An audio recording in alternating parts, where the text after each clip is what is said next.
Hello मित्रांनो, माझं नाव चैतन्य पत्की आहे आणि welcome back to my YouTube channel. आपण या व्हिडिओमध्ये ॲनालिसिस करूया भारत विरुद्ध ऑस्ट्रेलिया, जो तिसरा कसोटी सामना गॅबा इथे खेळवण्यात येणार आहे. आणि ऑस्ट्रेलिया ऑब्व्हियसली या कसोटी सामन्यासाठी फेवरेट्स आहे, पण याचा अर्थ असा नाही की Bharat completely out of it आहे. स्पेशली खूप सारे पंडित म्हणत आहे की जो ॲडिलेडमध्ये दुसरा कसोटी सामना होता पिंक बॉल टेस्ट, भारत जो एकदम शरमनाकरित्या आपण हरलो अनफॉर्च्युनेटली, दुर्दैवाने 10 बळी राखून आपण तो कसोटी सामना हरलो. याच्यानंतर टीम एक खूप डाऊन असते. पण हेच तुम्हाला आठवत असेल की 2021 ॲडिलेडमध्ये पण झालं होतं. त्याच्यानंतर आपण किती सुरेख कामगिरी केली अजिंक्य रहाणेच्या लिडरशिपमध्ये. त्यावेळेला तर विराट कोहली नव्हता, पण पुष्कळ ऑस्ट्रेलियन पंडितनी सांगितलं होतं आपण 4-0 ही सिरीज लूज करू ॲक्च्युली, बट तसं काही झालं नाही.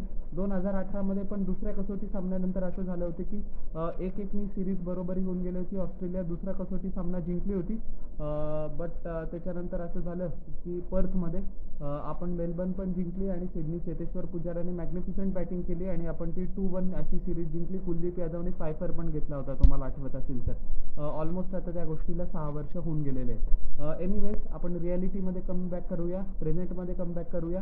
थंडरस्टॉर्म्सचे आसार आहेत उद्या, 60% चान्स आहे. आणि ऑस्ट्रेलियन कॅप्टन पॅट कमिन्सनी काल प्रेस कॉन्फरन्सच्या आधी ही शक्यता पण वर्तवली की थोडेशा डिस्ट्रप्शनसाठी त्याची टीम तयार राहणार आहे. त्याचे टॅक्टिक्स ज्या वर्ल्ड क्लास टीम्स असतात त्या अकॉर्डिंगली मॉडिफाय करतात, पण त्यांना काही जास्त फरक पडत नाही.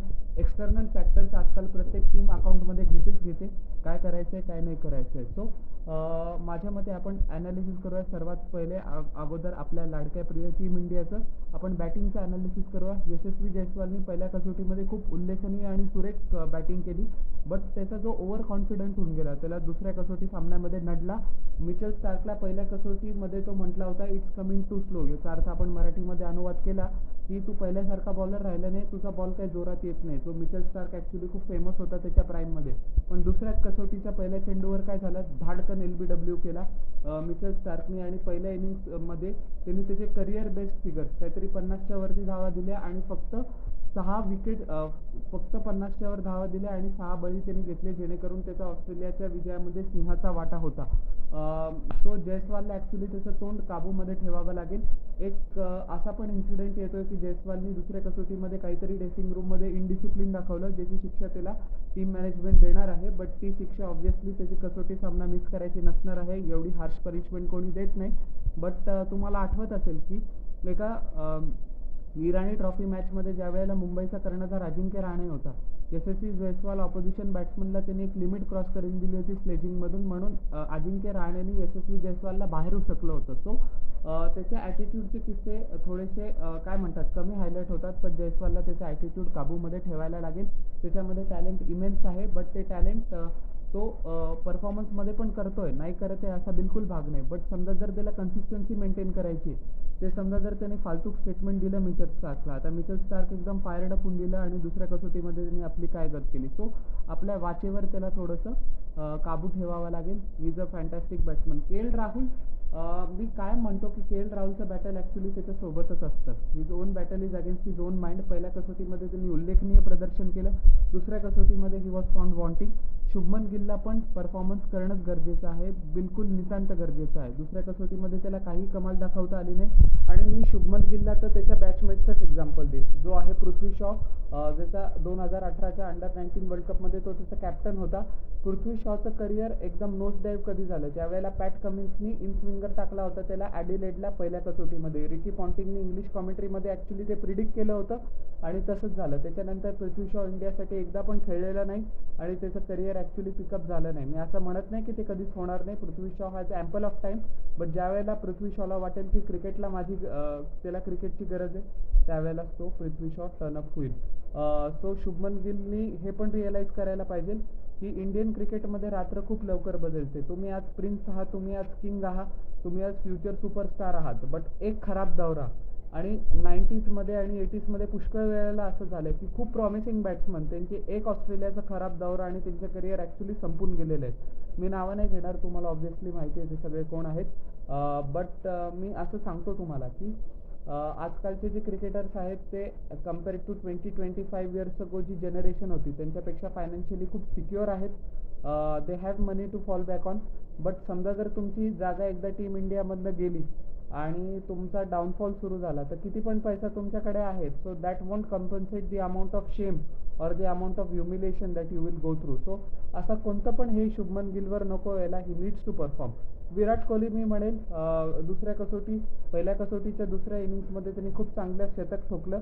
बट तुम्हाला पण माहिती आहे, मला पण माहिती आहे, लेट्स नॉट किड आवरसेल्व्स, की ज्या विराट कोहलीची आपल्याला अपेक्षा होती की तो 50-60चं त्याचं ॲव्हरेज असायचं कसोटी क्रिकेटमध्ये, पण तो विराट कोहली आजकाल काय राहिलेला नाही आहे. Good thing is that he still has fire in his belly. दुसऱ्या कसोटीच्या सेकंड इनिंग्समध्ये त्याचं डिसमिसल झालं, त्याच्यानंतर तो लगेच ड्रेसिंग रूममध्ये बाहेर गेला आणि तो प्रॅक्टिस करायला लागला. याचा अर्थ he still ready to iron out his flaw at this stage of his career. Hopefully he performs well, कारण नितांत गरज आहे आपल्याला. नितीश कुमार रेड्डीच्या बॅटिंगबद्दल जेवढं कमी बोललं तेवढंच चांगली. तुम्हाला माहिती त्यांनी खूप एक्सेप्शनल परफॉर्मन्स केला दोन्ही कसोटीमध्ये. ज्या वेळेला आपली इनिंग्स बीच मझधारमध्ये फसून गेली होती, त्यांनी टोटलला रिस्पेक्टिबिलिटी दिली, ज्याच्याकरून आपण पहिला कसोटी सामना जिंकू शकलो. आणि दुसरा सामना जरी आपण 10 विकेट्सनी गमावला आहे, याच्यापेक्षा पण अत्यंत वाईट होऊ शकत होतं. समजा जर नितीश कुमार रेड्डीनी त्यांनी इनिंग्स नसती क्रुशियली प्ले केली तर आपण इनिंग्सनी पण आपल्याला पराभव स्वीकारावा लागला असता. So Reddy hopefully he continues is good momentum. Rishabh Pant I think त्यांनी थोडासा टाईम घ्यावा. मला माहिती आहे की रिषभ पंतचं कसं असतं की तो ज्या वेळेला एकदा चालून जातो अर्ध्या सेशनमध्ये भारतासाठी, त्याच्यामध्ये मॅच जिंकायची केपेबिलिटी आहे, कुवत आहे. बट ज्या वेळेला त्याच्या मनासारखं होत नाही, तो लगेच एक रिलीज शॉट खेळायचा प्रयत्न करतो. आता तो रिलीज शॉट लागून गेला तर वेल अँड गुड, नाही लागून गेला तर खूप फुलिशली, जसा तो स्टंप आउट झाला होता पहिल्या कसोटीमध्ये तसं होऊन जातं. मिस टाईम शॉट केलेले आउट होऊन जातात. ते ॲक्च्युली बघणं एकदम पेनफुल असतं आणि हृदयद्रावक असतं. रविचंद्रन अश्विन या टेस्ट मॅचमध्ये खेळणार आहे, जरूर खेळणार आहे, आणि त्यांनी पण बॅटिंगनी कॉन्ट्रीब्यूट करायचं आहे. मी तर म्हणतो, मी माझ्या इंग्लिश व्हिडिओमध्ये पण असं म्हटलं आहे की 300+ 300च्या वर आपण कोणत्याही परिस्थितीमध्ये स्कोर केलाच पाहिजे, जेणेकरून आपल्याला चान्स राहील. आपली बॉलिंग खूप बेटर आहे ॲज कम्पेअर्ड टू बॅटिंग. आता मला असं म्हणावं लागतंय. मोहम्मद सिराजनी चांगला परफॉर्मन्स केला पहिल्या दोन्ही कसोटीमध्ये, पण त्याला अननेसेसरी अल्टरकेशन्समध्ये एस्पेशली विथ ट्रॅव्हिस हेड अडकणं, क्राऊडसोबत बॅन्टर करणं याची काही गरज नाही आहे. त्यांनी जो सेंड ऑफ दिला ट्रॅव्हिस हेडला, फास्ट बॉलरनी तो द्यायलाच पाहिजे. पण भावा, त्यावेळेला स्कोर काय झाला होता, त्यावेळेला तुला आणि इंडियन बॉलर्सला ट्रॅव्हिस हेडनी पूर्ण कुटून काढलं होतं आणि मॅच आपल्या हातातनं केव्हाच गेली होती. सो विनाकारणचं ॲग्रेशन, जे तुम्हाला ॲग्रेशन दाखवायचं ते तुम्ही तुमच्या परफॉर्मन्सहून दाखवा. मी तर सिराजला हा मेसेज देईल. जसप्रीत बुमराला काही सांगायची गरज नाही. He is the best fast bowler in the world currently. But आपली डिमांडच अशी आहे. आता आपल्याकडे अनफॉर्च्युनेटली मोहम्मद शामी त्याच्या इंजरी इश्यूमुळे नाही आहे. सो बुमराला पहिल्या 2 कसोटीमध्ये ज्यांनी जो उत्कृष्ट परफॉर्मन्स केला, तो बाकीच्या 3 कसोटीमध्ये पण करणं आहे, विदाऊट एनी डाऊट. समजा जर बुमरा खालीवर राहिला तर इंडियाचे चान्सेस खूप पुष्कळपणे डिप्लीट होऊन जातील. Washington Sundar, I beg your pardon, Nitish Kumar रेड्डीची पण बॉलिंग ॲक्च्युली चांगली आहे. रविचंद्रन अश्विन आय थिंक हा इन ऑल लाईकलीहूड त्याचा शेवटचा ऑस्ट्रेलियाचा दौरा असेल. आणि खूप क्रिटिक्स अश्विनचे असे म्हणतात की तो फक्त सबकॉन्टिनेंटमध्ये चांगला परफॉर्मन्स करतो. This remaining test matches is one of the last chance that Ravichandran Ashwin will get to prove his naysayers and critics wrong for one last time, की तो सेना कंट्रीजमध्ये पण चांगल्या पद्धतीने परफॉर्मन्स करू शकतो. तुम्हाला आठवत असेल त्यांनी मागच्या दौऱ्यामध्ये स्टीव्ह स्मिथची एक मस्त सेटअप करून विकेट घेतली होती. त्या विकेटनेच आय थिंक त्या टेस्ट मॅचला कलाटणी दिली ना, आपण ती टेस्ट मॅच जिंकून दिलं. अश्विननी कंटेनिंग जॉब जरी केला एक एंडून आणि सिराजला आणि बुमराला त्याचं काम करू दिलं, त्याचं कॉन्ट्रीब्युशन खूप मोठं राहील. बट आय थिंक सो अश्विननी मेंटॅलिटी काय म्हणतात त्याला, तो थिंकिंग क्रिकेटर आहे, त्याने थोडंसं ॲग्रेसिव्ह व्हावं. 1-2 चौकार खाल्ले की लगेच तुमचं परसेप्शन बदलत नाही. He needs to be ready to buy wickets. So मी तर ते सांगेन. आता आपण येऊया ऑस्ट्रेलियाकडे. ऑस्ट्रेलियाची बॅटिंग पण एवढी एकदम काय चांगली आहे असं बिलकुल नाही. जो spectacular downfall Steve Smith experience करतोय, त्याला तर कोणतं काय म्हणतात त्याला तर त्याच्यासारखा बॅट्समन एवढा स्ट्रगल करू शकतो हे मला कधीच वाटलं नव्हतं. शेवटच्या 44 कसोटीमध्ये त्यांनी फक्त 6 वेळेला 100 केली आहे. शेवटच्या 11 कसोटीमध्ये त्यांनी फक्त काहीतरी 1 का 2दाच 100च्या आकडा पार केलेला आहे. So that is very low for a batsman of his Calibri. Same struggle Marnus Labuschagne पण करतोय 1 वर्षापासून. ऑस्ट्रेलियन बॅटिंग समजा जर उस्मान ख्वाजा, ज्यांनी पहिल्या 2 कसोटीमध्ये त्याला स्टार्ट्स मिळाले पण कन्वर्ट नाही करू शकला, उस्मान ख्वाजा जरी मी म्हणेल की मागच्या 12 मंथ्समध्ये त्याचा परफॉर्मन्स चांगला आहे. So he can held his head आहे, पण बाकी बिलकुल नाही. आता डेव्हिड वॉर्नरची रिटायरमेंट झाली, सगळा स्पॉटलाईट नेथन मॅक्सविनीवर आलाय.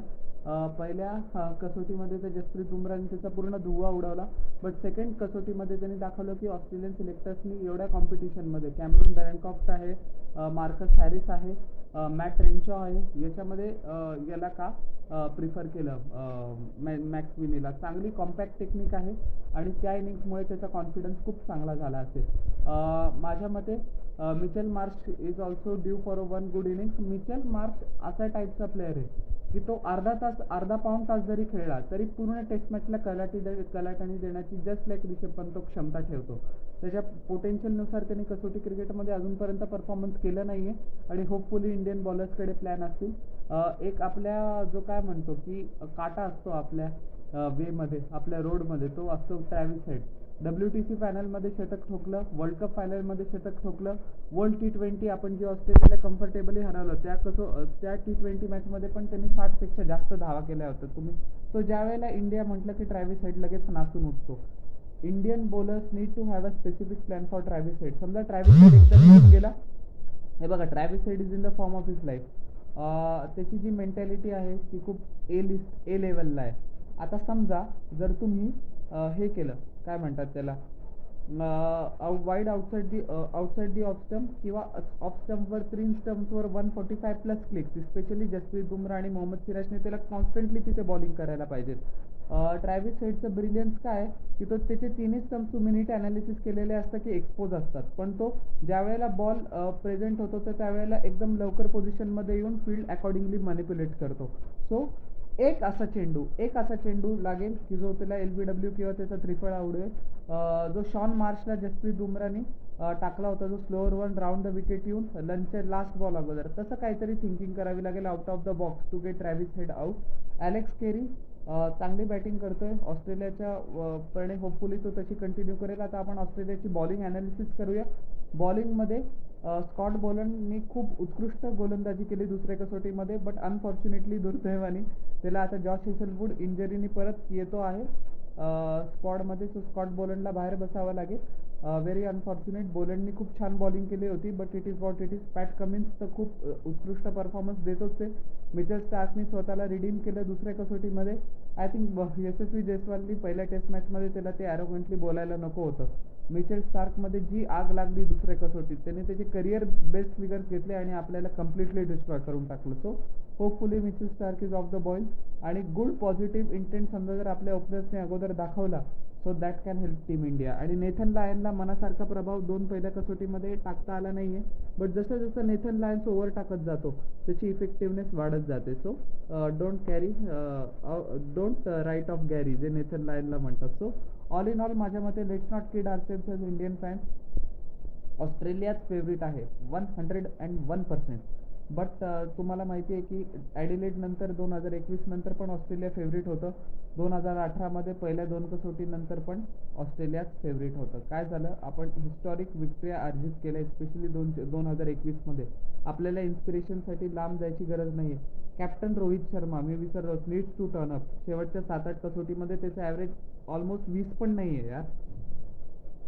लोअर डाऊन दी ऑर्डर खूप मोठा डिसिजन आहे तो. I think it is a correct decision, but चांगला परफॉर्मन्स करून तो डिसिजन त्याला जस्टिफाय करणं तर आहे.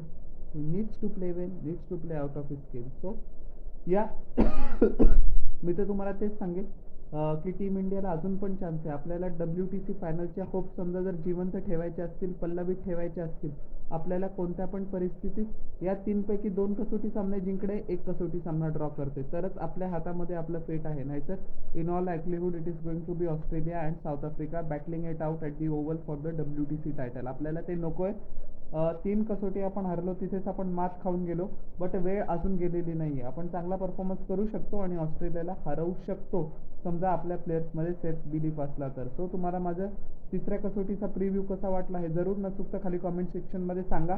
आणि माझ्या यूट्यूब चॅनलला लाईक, शेअर आणि सबस्क्राईब करा आणि बेल आयकॉन प्रेस करा पुढच्या नोटिफिकेशनसाठी. भेटूया नेक्स्ट व्हिडिओमध्ये. Till then everyone, bye.